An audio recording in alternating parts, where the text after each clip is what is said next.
to give you another quick tutorial today on another way to prep a page for lettering or stamping. Gesso is an acrylic base, so that means you can also use an acrylic paint, and it will seal the page as well so you don't get bleed through. So what I'm going to do is, this is just the cheap apple barrel. It's a thin, lightweight paint, and I am going to use it with a makeup sponge and burnish it into my page. So I've got some white there. I don't want this bright yellow, so I'm going to tone it down some with white. I hope you can see that on there, but I'm mixing the color up with the sponge, and I'm soaking it into the sponge, but I don't want it wet. I'm also going to put a piece of copy paper behind my page so that it doesn't get on the other pages.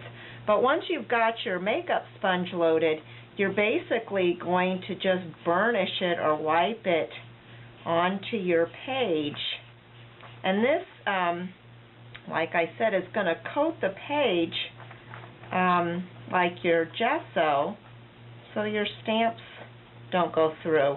And what I like about this also is you can put it on really thin to give the page color, but the words still show through when you put it on real thin.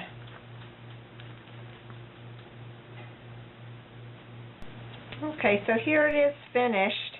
I added some more solid yellow just to give it some depth, and then I'm going back with just a little bit of a bright lime green. This is Dina Wakley lime, just to kind of give it a little bit more depth. And then I'm going to do some lettering on this. So I'll show you when the page is done. But that's a good way to coat the page. That's what I also did on this page for oceans.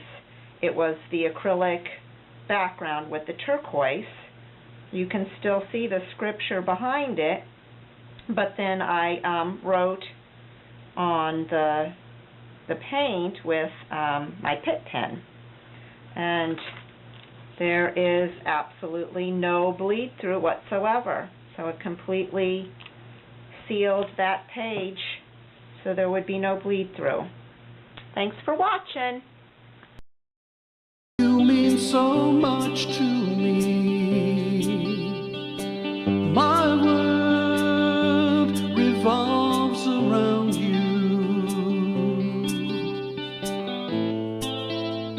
You wake me every morning, and you're with me